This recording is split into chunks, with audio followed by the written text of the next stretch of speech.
association yi parce que fu mel ne 116 fi association bi nekk da ngay gis nit ñu bëri ñoo xam ne li leen dal mënoon nañ ko prévenir maanaam ñii dañuy tàqalikook seen sago ñii di dawal vélo def accident duñu am benn assistance Ramatoulaye Sakho mi ngi ci line bi duma bàyyi ma fenn am na ay kees yuñ ciy topp yàgg na xam naa ne du loolu dina tax dina baax aussi xaw ma consulat bi nu mu ciy liggéeyee mais bu ñu mënee taxawale benn groupe social bu nga xam ne nii nit ñi dañ fay dajaloo di porte bénévolat di dem ci hôpitaux yi wala di def sensibiliser ci dem ci côté yu demee noonu je pense que dina gën a yombal seen liggéey. parce que da nga wax lu am solo ci début waxtaan bi xam nga li ngeen polariser zone bi dafa yaatu 50 états yi dafa yaatu par rapport ak aussi nombre bi nga xam ne nii ñoom ñoo fi nekk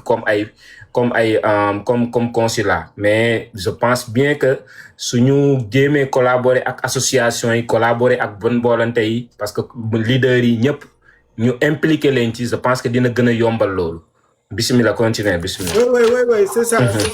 Diagne loolu moom déjà ñoom président xam nañu ko man depuis ma ñëw loolu laa commencé tàllal loxo bi et puis il faut ñu travailler ensemble pour mën a concrétiser loolu yëpp et ay occasion daf ñu ko war a may ñu mën ko def de façon concrète loolu mooy première kii bi pour man mooy ñi nekk si en prison ñi feebar ak ñi nga wax ni par exemple des situations dramatiques par exemple da nga doon gis ku doon liggéey noonu liggéey bu ndaw di si dimbale njabootam fii di si dimbale famille am Sénégal toog am un accident rapidement mënutul loolu ñu xool nan la ñu mën a ensemble liggéey pour essayer de soutenir loolu donc loolu ñun on est conscient que si biir communauté bi la ñu mën a nekk association yi ak bonne volonté yi ànd si liggéey si ensemble moo tax déjà di rafetlu liggéey ASA bi muy def comme des fondations Amadou Ly ñu ngi liggéey ak Abiza Ramata mi xam na ko souvent man dama leen di woo souvent yi nga xam ni par exemple ñun duñu mën intervenir de façon urgente mais ñu xool ni ay Abiza wala ay Amadou Ly diñu si mën intervenir de façon urgente wala ASA ñu li xool nan la ñu ñoom mën a intervenir de façon urgente suñu compatriotes yi nga xam ni ñi ngi fi décédé amuñu moyens yi pour ñu rapatrier leurs dépouilles xool aussi ñun en fonction non simplement de la mobilisation de la communauté xam consulat bi appui bu ñu si def en non seulement en termes administratifs mais aussi des appuis financiers momentanés pour compléter peut-être la prise en charge du transfert d'autant plus que ñun xam nañ ni c'est des coûts assez importants donc loolu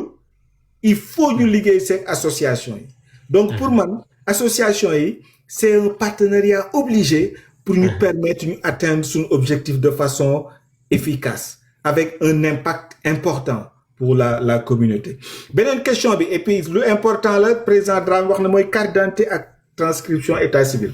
xam nga le problème aujourd'hui bu ngeen xoolee passeport ñun on a un centre de production de passeports complet tey boo amee carte d'identité CEDEAO am benn passeport boo ñëwee rapidement ñu defaral la beneen passeport bu bees da ngay ñëw en 10 minutes 15 minutes nga am passeport la difficulté c'est au niveau de la carte d'identité parce que carte d'identité enrôlement rek la ñuy def production bi ñu koy def Dakar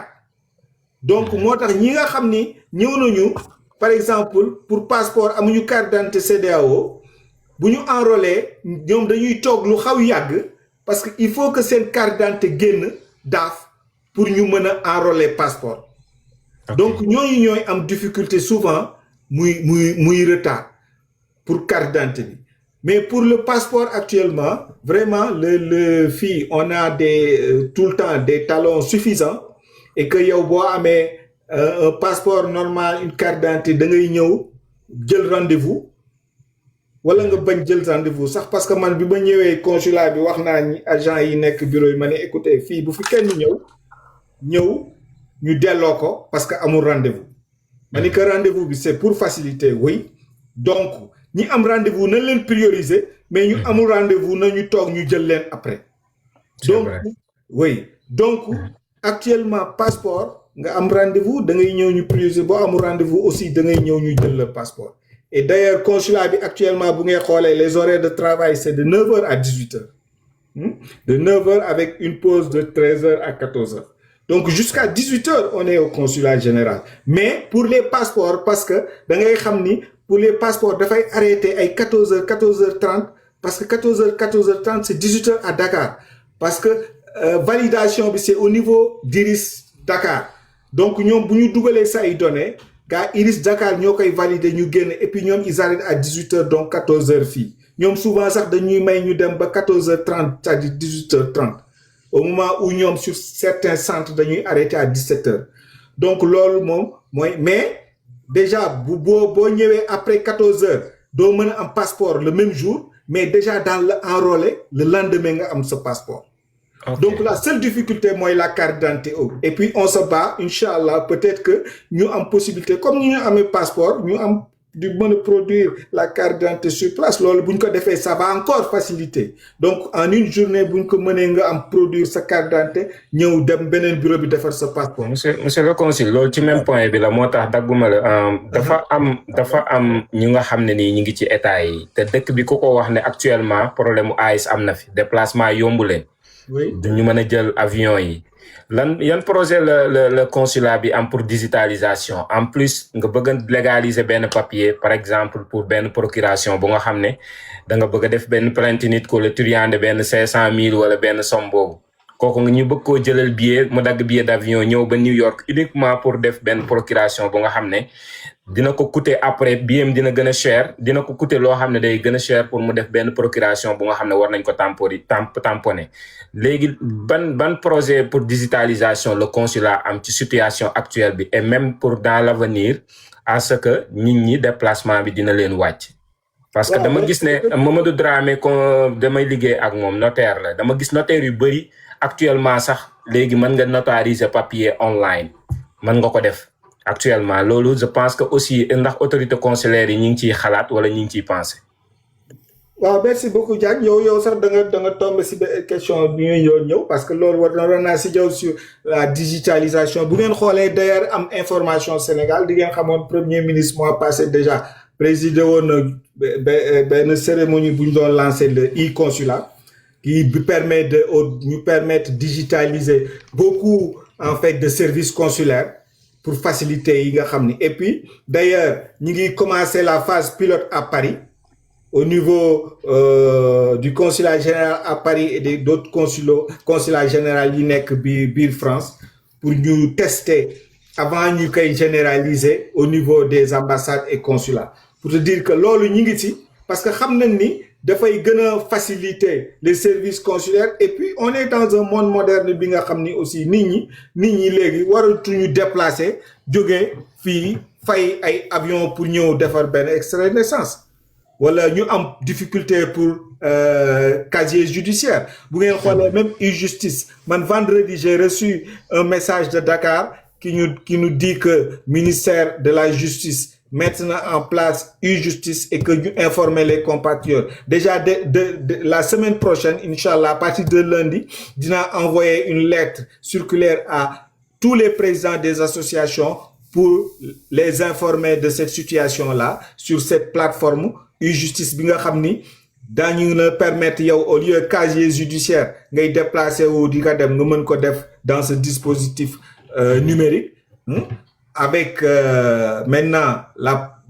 ñu régulariser possibilité signature yëpp de façon sécurisée nga xam ni daan ko mën def mooy carte consulaire numérisée ak tout ce qui est ay état civil légalisation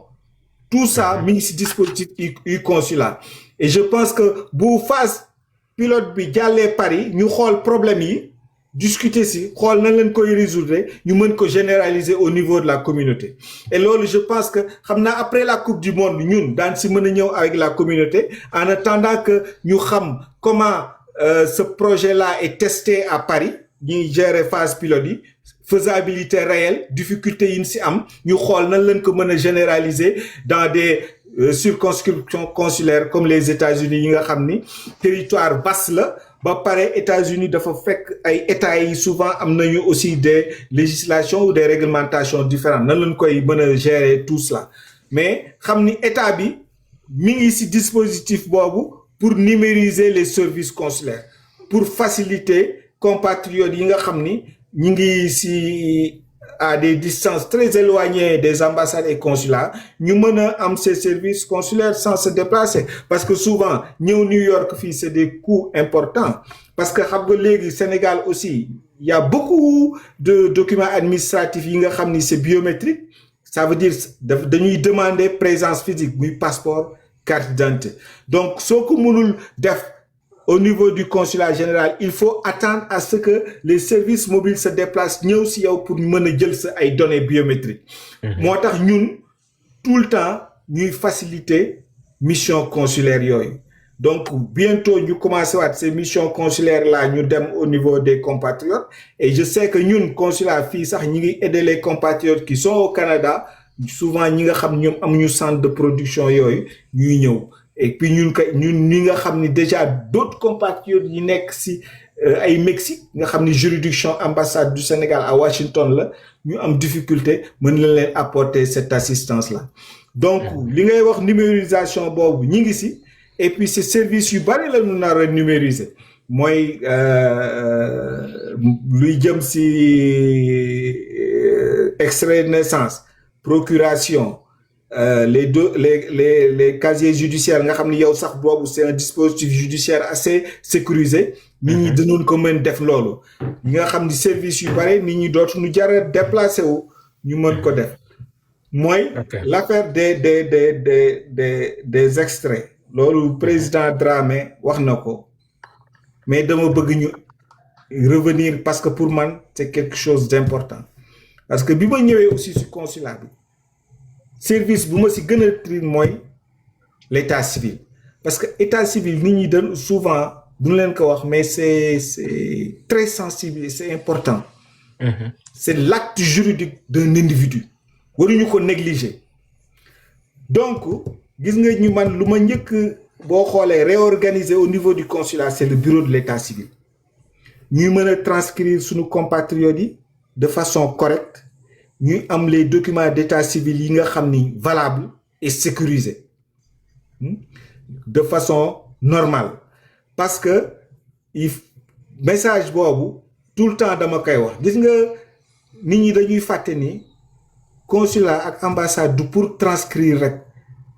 ñun centre d'état civil lañu comme au Sénégal gis nga boo amee doom jarul sax ngay xaar papier américain yow da ngay mën nga dox ci consulat bi ñëw déclarer sa doom ni nga mën a def Sénégal déclaration noonu nga ko mën a def ci consulat bi jarul ngay xaar papier américain pour ñëw def transcription bi te déclaration boobu mën nga possibilité am 45 jours nga def ko après la naissance nga xam ni yow boo ñëwee def sa déclaration le même jour ñu enregistrer la établir la extrait de naissance. lan ngay soxla pour def déclaration boobu. waaw déclaration bi moom lan ngay soxla papier de l'hôpital parce que doo am yow déjà papier américain bi yow da ngay am papier de l'hôpital buy attester que am nga doom yaayam mooy telle heure nga booleeg si bu fekkee yow papa ji wala yaay ji yaa ko indi du soxla témoin mais bu fekkee keneen moo ko indi day indaale ñaari témoin ñu def ko avec le papier de l'hôpital nga def déclaration de naissance avec les pièces d'identité des parents loolu moo gën a yomb ngay xaar ba nga am le document d'état civil américain yi ñëw def transcription bi mais bu 45 jours yooyu dépassé boo ñëwee transcription moom amul délai après 10 ans sax boo ñëwee indi le papier américain d'état civil ñu defal la transcription mais déclaration c'est dans les délais de 45 jours c'est-à-dire 30 jours les 30 jours légaux plus les 15 jours considérés comme en fait déclaration tardive nga def ko muy 45 jours maximum donc loolu il faut que nit ñi xam ni déclaration boobu c'est possible avant la transcription et puis loolu boo ko amee rek mën nga déjà commencer sa doom bu fekkee xale la nga commencer ñëw def état carte d'identité pour ñu immatriculer ko nga daaf mën ko defar immatriculation bu amee numéro d'immatriculation mën a am carte d'identité après mën a am passeport loolu il faut que aussi nit ñi xam que c'est important moo tax man fu ma dem message boobu laa leen wax il faut que xale yi ngeen di leen di ñëw ñu juddoo fii déclarer leen si c'est dans les délais légaux wala après ngeen def transcription bi am seen document sénégalais gardé parce que am na ñi nga xam dañuy dem ba soxla ko man par exemple bi ba ñëwee ba léegi par exemple j'ai une difficulté énorme mooy au moment du ñaanuma ko yàlla ñi toog fii ba si yàlla def si ñoom lu gën ñu war a leen yóbbu Sénégal nga xam ni bu leen waree yóbbu Sénégal nag dañuy dem ba ñëw nga xam ni pour consulat bi daf leen war a defal une autorisation de transfert de dépouille parce que boobu boo amee certificat de décès bi fii il faut que ñu xool ni sénégalais la nga am ay pièces d'identité sénégalais passeport wala carte d'identité mais problème yu bare laa fi fekk ñu ngi bare du ñu am carte d'identité du ñu am passeport muy nekk situation bu difficile ñooñu xoolal toog léegi noonu ngay def seen famille ñi nga toog Sénégal di xaar seen dépouille parce que seen mbokk la mais yàgg na fi amatul benn pièce sénégalaise gardée donc situation yu bare yu looy def il faut ñu trouver une solution. C'est vrai. Parce que c'est une question humanitaire donc amee pièce sénégalaise dafa ko même yow boo amee nationalité américaine amee sa carte verte tout nekk en situation régulière ngay sénégalais nga wut document yi yow ak sa njaboot gardé dafa am importance donc question d'état civil boobu président Dramé wax na si dafa am importance day faciliter ak accès à carte d'identité bi après le passeport donc transcription bi la déclaration c'est des démarches importantes yu compatriotes yi war a ñëw def au niveau du consulat l'autre aspect important mooy dama koy wax ni et puis temps yi am naa si problème parce que dinaa ko arrêté mooy da ngay xool compatriotes yu bari ni ñëw bay dem bay ñibbi ni ñëw si consulat bi ni ma dama bëgg certificat de déménagement pour yóbbu samay bagages et puis ñu laaj la carte consulaire nga ni aw ma ko wala am na ñu xam ni dañuy toog par yàgg ñi ngi xam ni ñi ngi ñibbi juillet ñu ñëw léegi mais defar carte consulaire. ok monsieur le consul boo mënee ñëwaale ci lan la ñuy soxla pour am carte consulaire dina baax. xam nañu koy laaj si laa jëm ma di defar carte consulaire après 2 mois ñu la ñuy ñibbi. pour nga defal ma certificat de déménagement pour douane bañ a ma laaj ay frais de douane or réglementation dafa wax nga foog nga toog à carte consulaire plus de 6 mois donc problème yooyu il faut que ñu waxtaan c'est comme te carte consulaire yow day wane ni yow yaa ngi si dëkk bi donc yow il faut nga wane ni sénégalais nga indi soit sa carte d'identité wala sa passeport bi wane ni et puis nga indi une preuve de résidence parce que carte consulaire bi ñu résider fii la une preuve de résidence nga indi une facture de téléphone facture d'électricité ou bien un document américain qui permet wane ni yow yaa ngi résider fii aux États-Unis parce que carte consulaire bi day wane ni yow yaa ngi résider au niveau de la juridiction du consulat général donc yooyu boo ko indee ak les frais de $18 ñu defal la carte consulaire et puis carte consulaire boobu non seulement da lay faciliter beaucoup de services dama lay wax par exemple les certificats de déménagement dina la permettre yow par exemple bu fekkee yenn services yi muy aide et secours yi par exemple yow dina la faciliter nga accéder si plus facilement que les autres parce que yow xam nañ la dina permettre ak yenn information yu venant de l'État parce que yow xam nañ ni yow mën nañ la identifier am nañ say information souvent dans le réseau daa si mën a accéder plus facilement aux autres et puis bénéfice yu mel noonu dina la ko jox et dina permettre aussi yow une communication yu ñuy def avec les autorités américaines sur ñun les effectifs qu'on a et enregistrés au niveau du consulat ñoom daañu xam ni ñi nga xam ni ils se sont fait identifier ñëw nañu ci consulat bi dox nañu identifié wu nañu am nañu la carte consulaire délivrée par l'État du Sénégal. dafay dañuy yóbbaale photo aussi voilà. waaw day amaale ñaari photo. deux photos ok deux photos donc pièce d'identité 2 photos $18. ok consulat bi dafa expire wala la moi je pense que dafa expire parce que non du expire alors Mor dañ siy def yes souvent yes souvent dañ siy def date limite rek mais je crois que c'est pour permettre boo ñëwee ñu renouveler le ko automatiquement. d'accord je crois que li ñuy wax ñi nga xam ne ñooy nekk di follow live bi mooy je pense li ñuy def mooy ñu pin numéro consulat bi et aussi képp koo xam ne je pense que ne am nañ ñoo xam ne dinañ wuyu ci téléphone toutes les informations wala toutes les questions yoo xam ne am nañ ko par rapport ak li nga xam ne moom la fi consul wax yëpp suñu wootee si consulat bi dinañ am information yooyu noonu donc je pense que ne loolu lu am solo la parce que c'est vrai que le consul mi ngi fi dina mën a répondre à toutes les questions mais dina gën a yomb tey nit bu amee une question spécifique boo xam ne adressé wu ko numéro téléphone bi quoi ñu joxe li nga xam ne moom moo nekk numéro téléphone consulat d'ailleurs ku nekk yor sa téléphone il suffit nga google ko rek di nga am adresse bi di nga am aussi numéro téléphone consulat bi wala ku ko xamul aussi bu wootee ASA taf nañ fa li nga xam ne moo nekk adresse ak numéro consulat bi lépp ci association bi ku fa jaar boo ñëwee ba Harlem te xamoo fa boo demee 116 rek ñoom boo fa demee dinañ la jox directement adresse consulat bi bu bees bi ak li nga xam ne moo nekk ci numéro téléphone bi voilà Mor fekkee amul yeneen question président Mbow nga ñëw si am naa benn question benn question rek laa bëggoon interpeller su nekkee mën nañ ma ko permettre vas-y ok monsieur le président ok d'abord Mor benn affaire laa bëggoon souligner mooy que ne am na ci sànq bu ngay souligner malades mentaux yi nga xam ne ñu ngi doxantu ci biir 116 bi am na benn famille boo xam ne oo nañ ma interpellé ma ci depuis Sénégal jabar ji oo na ma yaay ji oo na ma ci kuñ naan Fallou dafa am problème yi xel buñ may bon ñoom luñ expliqué mooy que ne moom Fallou boobu noonu métier am la yoroon maanaam da doon def pédicure manucure Sénégal mu vraiment mu ay ci trop mais dafa am problème yi goitre loolu la ñu wax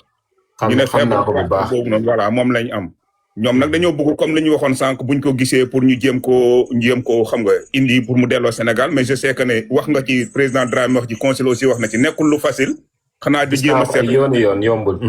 exactement nu ñu jéem a collaborer pour jéem ko dimbale mu dem loolu parenthèse la woon mais Mor lu ma bëggoon interpeller surtout après question yi am importance yi nga xam ne président Dramé souligné ko ba pare te yow nga suivre ko ci mooy ñu bëri benn problème lañ am aussi mooy que ne xam nga dañoo jaar ci boode bi léegi ñëw fii donc ñu ci bëri léegi fii lañ nekk demuñ Sénégal interrogation bu ñu am mooy ñoom léegi nan la ñuy def pour mun a voter fii nii. ok am na jour benn question boobu xam naa monsieur le consul dina ko noté après mu mën koo leeral aussi bon Ramatoulaye Sakho Ramata bismillah dama amoon beneen anyway comme ñun ñooy dimbali nit ñi pour jox leen ay billets mais dañu am benn problème boo xam ne bu ñu ñëwee pour laajte sauf-conduit dañuy am problème boobu parce que dañ leen di wax ñu indi billet bi ba pare te état Amérique bi moom duñu la jox billet bi dañu bëgg nga indi sauf-conduit bi balaa ñu lay jox billet bu consulat bi su ko mënoon yombal si ñun dina baax tamit te aussi ñu bëri tamit xam nga ne borom glace bi ni ngeen ko waxee ñoom ñoo jël seen passeport bi amuñu seen passeport bu ñu amee photocopie passeport wala pour ñu yombal leen pour ñu am sauf-conduit loolu laa bëggoon si consulat bi dina ko mën a yombal. d'accord léegi Ramata Mor léegi Ramata loolu ma yaakaar ne yow comme tey président Mamadou Lamine Mbow mu ngi nii te yaa ngi koy laaj consul bi tamit loolu ma yaakaar ne boo ko laajee léegi est-ce que du affaire du am changement parce que gars yi ñu ngi si diggante immigration bi ak ci kii bi dama yaakaar ne loolu ngay laaj noonu moom mooy mujjee quoi ci affaire coupe du monde beeg mbéy beeg yooyu comme lu jëm si wàllu Canada beeg yooyu. loolu comme non moom mi ngi wax billet ñi dellu Sénégal xam naa da ngeen dégg ñi dellu Sénégal waaw ñi dellu procédure xam naa loolu monsieur le consul dina ci indi ay leeral ci procédure sauf-conduit la rek ñan ñoo am kii bon pour me rappeler rek relancer waale débat bi tuuti numéro consulat bi mi ngi nekk 646 918 64 36 646 918 64 36 Diop Canada bind ko Diop Canada yaa ngi ci bind ko je pense que man dama témoin laa ci semaine bii rek woote naa fa dama fay woote ñuy jël lu ci bëri te ñu disponible ñu ngi fa aussi adresse bi mi ngi nekk 589 8th Avenue 589 8th Avenue mi ngi nekk 16th floor c'est très important nit ñi am ko monsieur le consul ma dooli ci question yi rek maanaam mission consulaire yi est-ce que jotul ñu def benn calendrier standard bu nga xam ne date temps dañ naan mission consulaire bi mi ngi Atlanta date temps ma nga fële parce que mission consulaire yi dina gën a yombal communication dina gën a yombal interaction yi ak sénégalais yi en attendant ñu nga tontu yeneen questions yi aussi. waaw jërëjëf Diagne waaw question yu am importance la xam nga mission consulaire yi il faut que ñu organiser ko parce que déplacer une mission consulaire wala day tax nga jël ay agent fay leen ay billets d'avion mettre leen en mission fay leen des indemnités déplacer les valises mobiles pour carte d'identité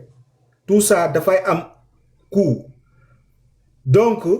man bi ma ñëwee dama ne leen mission consulaire il faut ñu organiser ko avec les associations mu nekk ay mission consulaire yu efficace parce que gis naa ni si yenn rapport yu ñu defoon des missions consulaires yuy déplacé wu di enregistrer ay 10 passeports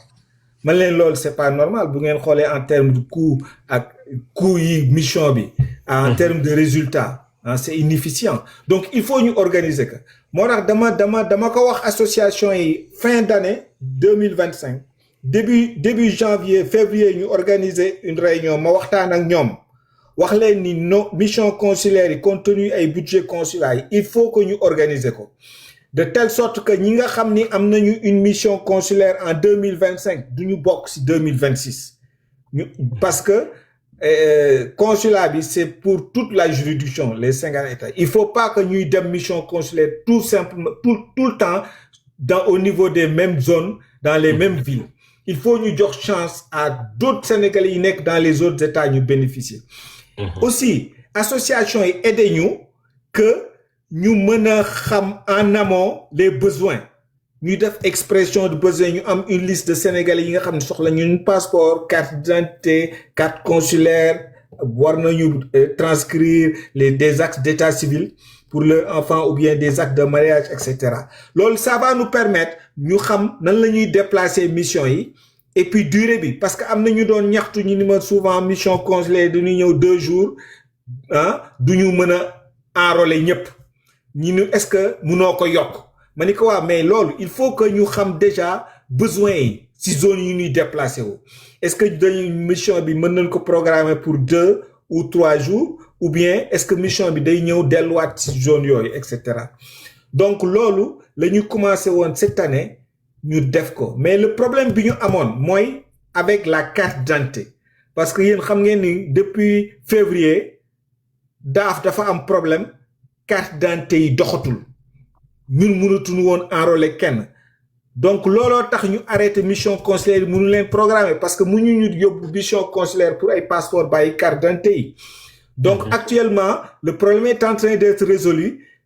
daaf jënd na ay logiciels installé que suñu machines yi ñu ngi koy tester pour ñu mën a redémarrer les enrôlements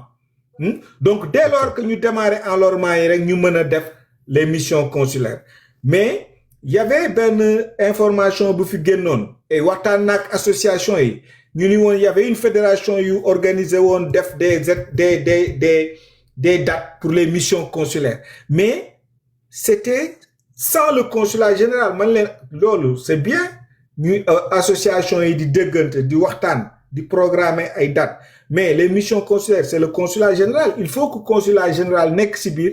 pour programmation yooyu mën a nekk valide et puis on n'était pas concerné donc moo wax leen ni maintenant il faudrait que ñu xam ñi ñu am 2025 du ñu bokk ci programmation 2026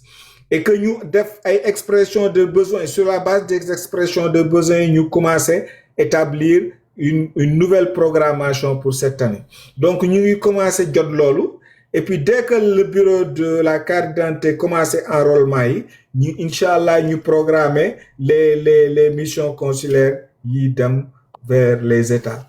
mais souvent man lu may wax ne nañuy waxtaan ak association yi bu ñu demee ba xool ni fu ñu mën a dem ñu wax ak waxtaan ak association yi xool la meilleure période pour mën a organiser les missions consulaires parce que par exemple profiter si yenn événements yi am dans des États yi nga xam ne dina permettre compatriotes yu bare yu réunir ñu dem ou bien profiter waxtaan ak si bu ñu demee par exemple si benn ville xool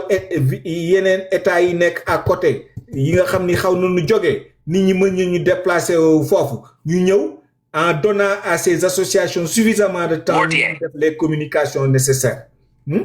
Donc loolu ñu dañ koy def et puis mission consulaire yi pour man c'est une priorité parce que dafay aider compatriotes surtout actuellement dans le contexte où actuel bi nga xam ni AES mi ngi ginnaaw beaucoup de nos compatriotes ñu bare yi ngi tëju mu ñu déplacé wu donc ñu faciliter leen service yóbbu ko seen wet. Donc loolu incha allah dañ siy dox carte d'identité bi rek moo ñu arrêté woon et puis mi ngi commencé dès lors bu commencé jusqu'à la fin de l'année ñu programmer mission consulaire yi. Maintenant beneen question mooy vote bi loolu c'est important pour li muy wax si ñu compatriotes yi dugg parce que il faut ñu comprendre pour vote yi le fichier national ak fichier sénégalais à l'extérieur bokkul yow boo jógee Sénégal boo ñëwee fii doo mën a voter tant que amoo possibilité ñu ubbi woon inscription yi ñu radier le Sénégal nga inscrire waat fii au niveau des États-Unis pour nekk si le fichier des Sénégalais à l'extérieur pour mën a voter. Donc ñooñu boo jógee Sénégal ñëw rek fii te nekkoo si liste yi fii doo mën a voter donc loolu bu possibilité ñuy ouvrir waat les inscriptions ñooñu nga xam ni ñi ngi jaar si boode bi dugg mën a ñëw réinscrire pour mën a bokk si fichier bi fii pour mën a voter aux États-Unis. Maintenant question Ramata bi muy question importante muy sauf-conduit sauf-conduit dafa am délai parce que sauf-conduit xam nga document bi nga xam ni c'est valable pour un seul voyage vers le Sénégal et puis boo demee sax dañ koy récupérer et sauf-conduit dafa am délai d'une semaine souvent yow moo tax ñuy laaj billet parce que bu ñu la ko defaree léegi ñu bare da ngay xool mooy cas yi ngeen doon def dem ba nga xam ni jox nañ leen ko tey ngeen toog lu yàgg mun leen dem ñëwaat laajaa ñuy renouveler ko or c'est 7 jours léegi yow boo moo tax ñuy laaj billet bu amee billet bi date ñu defal la ko si période boobu nga xam ni yow doo ko garder période boobu daa si mën a voyager du expirer. Mais excellence foofu il faut rappeler aussi que ne lu tax ngeen di demander d'ailleurs amoon nañ ci expérience ak bi ñuy liggéey ak yéen. lu tax ngeen di demander aussi billet bi c'est pour voir que ne ndax amul benn escale boo xam ne war na fa am si parce que apparemment sauf-conduit bi vol direct la war a nekk. C'est ça exactement waaw sauf-conduit bi souvent dina nekk vol direct par exemple gis nga même sax souvent daañ ko defal pour les bu fekkee c'est des dépouilles mortelles mais bu dépouilles mortelles yi amee escale par exemple ñu jaar Bruxelles daan leen ko mën a defal avec one stop. Souvent non pour des dépouilles mortes mais il faut que ñu am billet yi parce que sauf-conduit bi dafa am délai mais ñu xam nañu man je dis tout le temps que sauf-conduit souvent c'est des situations exceptionnelles mën na nekk ay situations humanitaires pour des situations de santé etc. Donc ñun c'est avec un dispositif de facilitation lañ koy defal parce que tey da ngay gis benn compatriote bu déplacé wu ba ñëw ba consulat jël rendez-vous pour passeport mais ñëw xool ni par exemple carte d'identité bi mu indi baaxul mënul am passeport mais mu war a déjà fekk jëndoon na bien pour dem Sénégal kooku le même jour ñun souvent sax dañ koy aider mu am sauf-conduit pour dem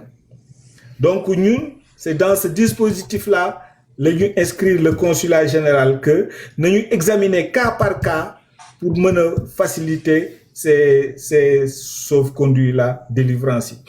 mais am na ñu si abusé par exemple am na ñuy toog fay ñu ma waaw mais man consul maa ngi fii dama sore et puis dama voyager tel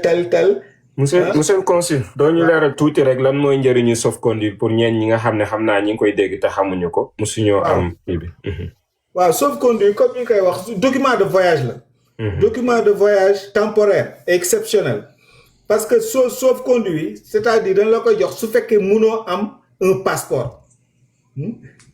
et puis da lay permettre nga voyager li attribut passeport yépp am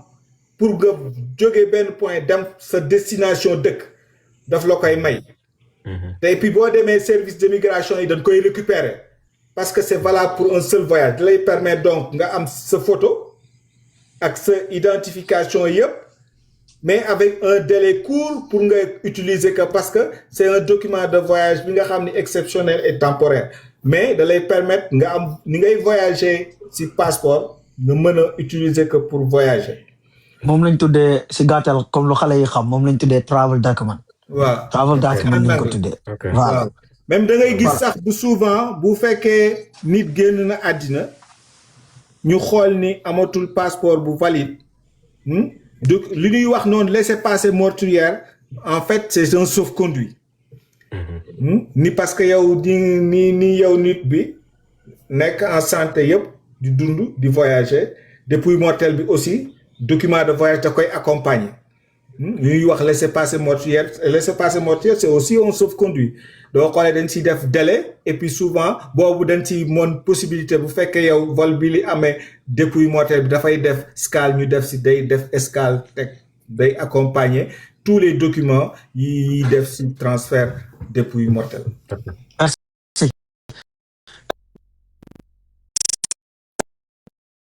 transmet 23h30 léegi li may def Sénégalais yëpp daanaka moom la ñuy xaar mooy l'organisation de la Coupe du Monde. Gis na ne administration li nga xam ne moo joxe ay visa loolu dem na ba yu bari yoo xam ne c'est des supporters des Lions de la Teranga war a jógee Sénégal pour mën a ñëw fii supporter si Sénégalais yi suñu équipe nationale à la Coupe du Monde ba tax na gis nañ ne 12e Gaïndé du mën a ñëw ak ñenn ñu bari ñoo xam ne pratiquement tey fu daan Sénégal di football si àdduna bi dañ daan déplacé pour dem mënatuñ ko léegi nag yow nga jël sa initiative nga damay rassembler tous les Sénégalais organiser fi benn rencontre boo xam ne da nga ko def vraiment dajale li nga xam ne moo nekk toutes les forces vives de la communauté fii nii aux États-Unis seet naka la ñuy ñëw donte ne dina jafe sax waaye seet naka la ñuy def pour jéem a taxawaay li nga xam ne moo nekk 12e Gaïndé ba Sénégalais yi seen équipe nationale bu ñuy ñëwee à la Coupe du Monde dinañ sentir ne y a le peuple sénégalais derrière ñoom comme niñ ko daan defee partout dans le monde donc loolu mu am loo xam ne commencé nañ ko dox je pense que ne le président Mbow est là am na liggéey bu mu ci ay boo xam ne def nga ko fi donc loolu ngeen ci revenir rek xam naa ne mi ngi waaj a guddi xam naa ne peut-être point boobu rek si la ñuy attaqué comme ça yow ñu mën leen libérer incha allah. loolu laa imam Omar Niass si kii bi. imam ñu ngi koy ziar bu baax. di la jox sa wàccuwaay imam ñu ngi lay nuyu aussi di la dalal si plateforme bi président Mbow. ma bàyyi la nuyu imam. waaleykum salaam wa rahmatulah barakatu. comme ça ñu ñëw si point bu mujj boobu noonu excellence Mbow. président Mbow vous avez la parole. Merci président Dramé je crois que ne dugg nga ci point bu am importance mais xam naa ne consul peut-être moom moo waroon commencer wax ñu exactement ci situation générale bi nga xam ne moom la jëlee woon Sénégal parce que ñu ngi ko doon déglu boobu temps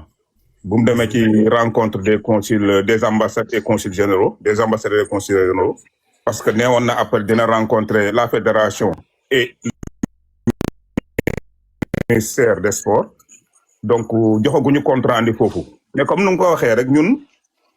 en tant qu'organisation dañ ne woon autorités yi ñoom ñu ngi def seen liggéey ci benn côté bi ñun lu ñu war mooy que ne ñun tamit ñu organiser wu parce que dina doon gën a yomb nit ñi ñëw fekk leen ngeen nekk ci dara moo gën ngeen di xaar ba affaire bi ñëw ne këtt ne jonn ngeen di jéem a seet fu ngeen di teg seen tànk donc buñ ma ko waxee am na ay kii yu bëri yoo xam ne approché nañ ma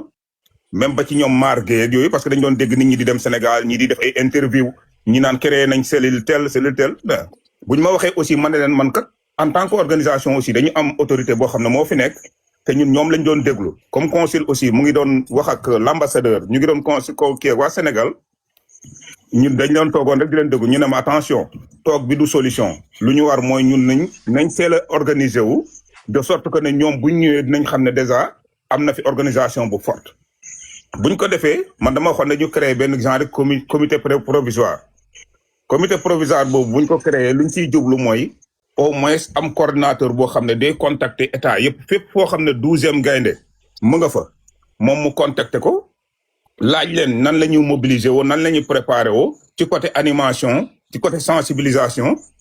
ak ci côté logistique ñu recensé ñooñu ñëpp nga xam ne buñ ñëwee fekk si ñu dispatching bi dina mën a yomb boobu amoon nañ du kenn ku nga xam ne mu ngi tudd Correa ñu bëri xam ko consul sax xam na ko je crois que ne recevoir na ko mook Kareka moom New Jersey la nekkoon ñoom d'ailleurs sax ci Coupe d'Afrique bi la passé organisé woon nañ fi ba def 12e gaynde boo xam ne cagnotte pour supporter le 12e gaynde lañ ko tuddee woon mu nekk lu am solo donc ñoom ñu ngi ci comité provisoire boobu mais dañ ko waxoon nañ ko élargir na comme moom mooy coordonner affaire boobu na contacter état yëpp je crois que ne nee na ma jot na wax ak Agbo jot na wax ak Ben je crois que man mi personnellement président Cheikh bu Atlanta jot naa ko maa ngi koy jox update ci li ma xam man di koy xamal ne toujours rek ñu ngi nekk à la disposition des autorités lu ñu ci xamal dinañ leen ko wax ñun aussi yemuñ foofu noonu j'ai contacté Seydina Issa Laye muy président 12e gaynde maa ngi doon wax ak moom depuis Maroc bu mu ñëwee Sénégal aussi ñu ngi continuer di wax maa ngi wax ak aussi Modou Gueye mu nga xam ne mooy le président de la commission mobilisation ak sensibilisation bu fédération des sénégalaises de football moom it dugal nañu sax d'ailleurs ci comité exécutif bi ñun dañu participer ci réunion presque 12e gaynde à la Casa yëpp fan yi yëpp ñu ngi ciy nekk ba ci seen préparation coupe du Sénégal bi nee neen moo leen tënkoon buñ ci jógee aussi dinañ xam parce que dama leen waxoon ne match Sénégal bi jege na le 31 mai waroon nañ xam nan la Sénégal yi war a taxawee ndax dañu am subvention ci billets yi pour mën a dem supporter les Lions président Modou Gueye ne ma naa xaar de toute façon buñ paree ci seen réunion ak kii coupe du Sénégal bi dina dajeek président Ablaye Fall dinañ ci wax ñu leer boobu foofu ñu ngi koy déglu parce que boobu jëloon nañ ci dispositif ñun xaaruñ leen woon dañ ne woon dinañ préparer au moins ay bus mën a def caravane pour dem Charlotte supporter Lions yi defoon nañ laajte woon bus bi ñu ne 7500 mooy bus bu ñu mën a jëlee fii yóbbu ñu aller retour billets yi ñu koy doon table around like $150 lu tax ñu wax loolu man Fallou keroog bu mu ñëwee approché ma dama ne ko ñaari facteur moo am man déjà sama côté maa ngi jéem a seet ay partenaires yoo xam ne suñ ko amee mun naa am transport bi free lay doon mu nekk 2 bus mu nekk 3 bus dinañ ko fay pour nit ñi dugg fa dem ci stade bi suñu amee partenaires yooyu noonu buñ ko amul nag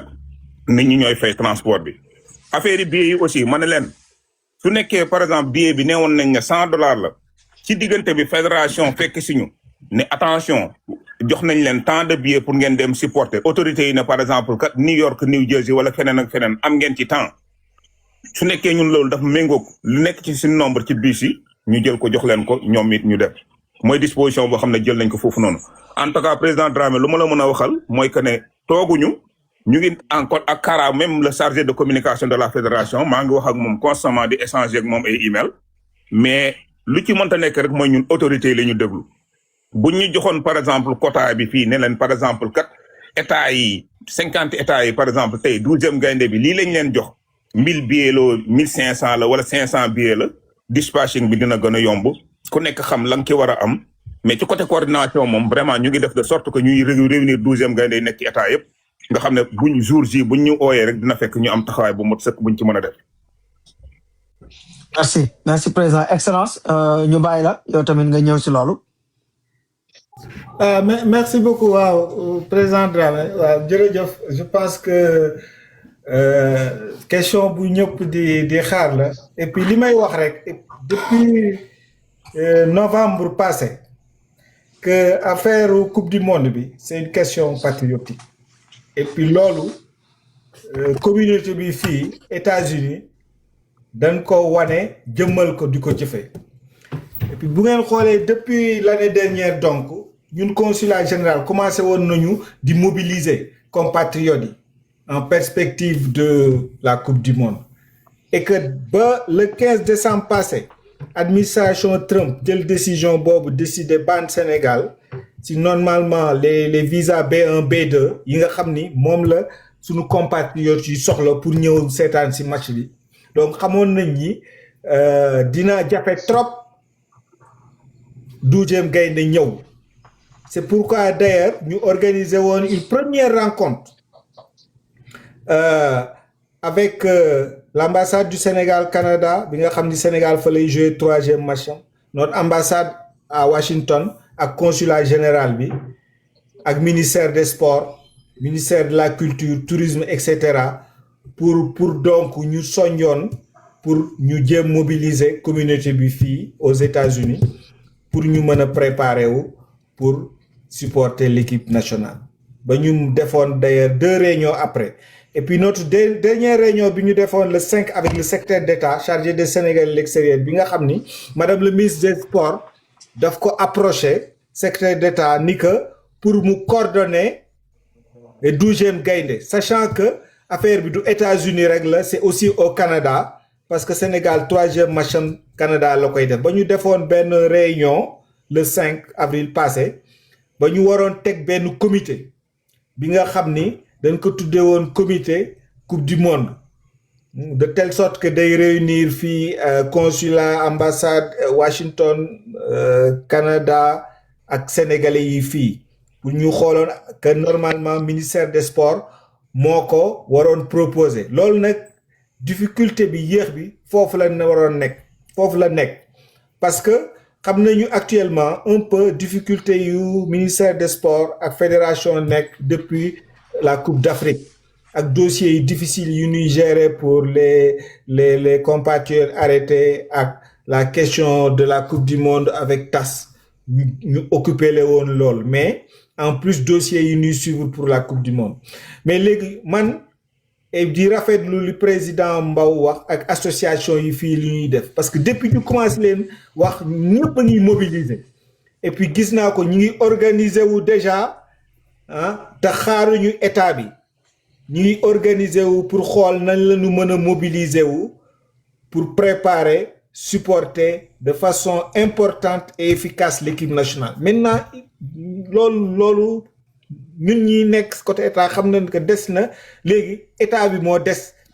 responsabilité pour mën a wax de façon très claire lan la ñu mën a aider nos compatriotes et information yi ñun l'ambassade et le consulat loolu la ñuy xaar ci ministère des sports ak fédération ñu wax nu ci de façon très claire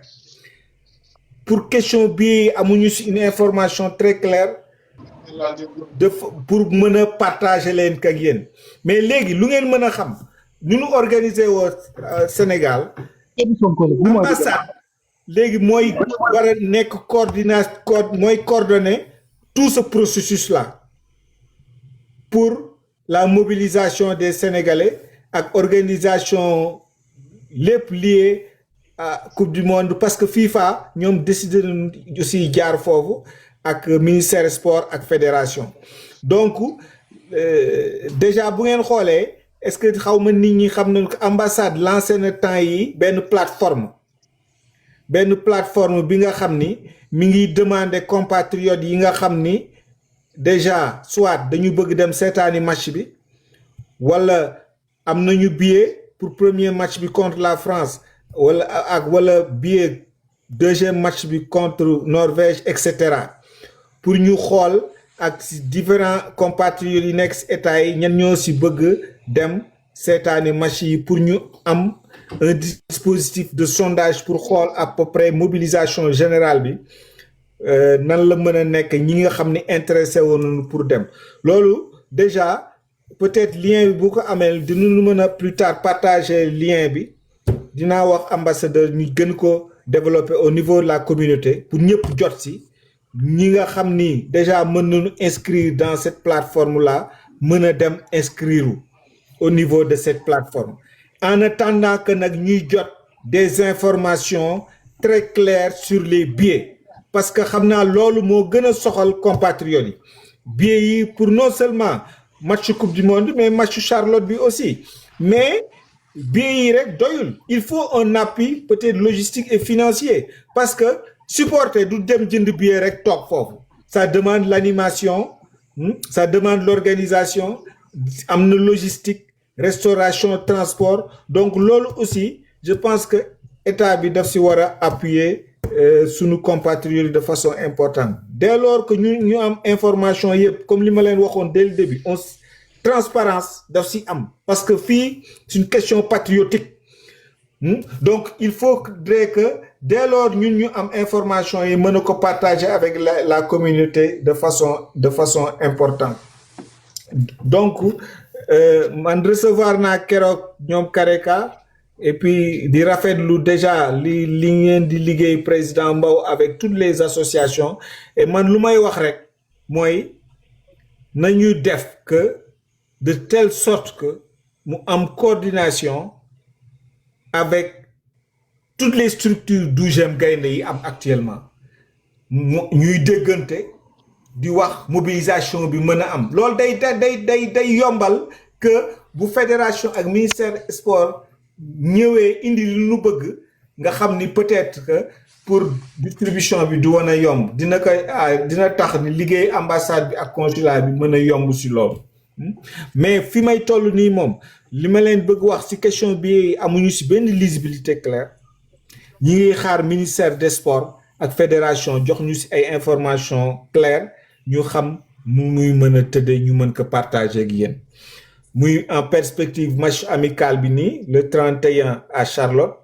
même le match 9 contre l'Arabie Saoudite ak en fait les deux matchs ici la Coupe du Monde 16 et 22 juin fii à New Jersey mais information yooyu bu jotee rek incha allah buñ ko jotee daan ko partager avec toute la communauté comme ni ñu ko defee woon si les réunions online daan ko partager yéen et puis di encourager tous nos compatriotes ñu jaar déjà si mobilisation yi nga xam ni ASA ñi ngi koy def ak yeneen association yi dans les autres États pour mën a préparer déjà pour soutenir l'équipe nationale et di leen féliciter sérieusement si travail boobu et di wax ni dès lors que ambassade mën jot yenn information yi ak en rapport avec le consulat ñu mën ko transmettre communauté bi ñu def ko si nu mu gën a rafete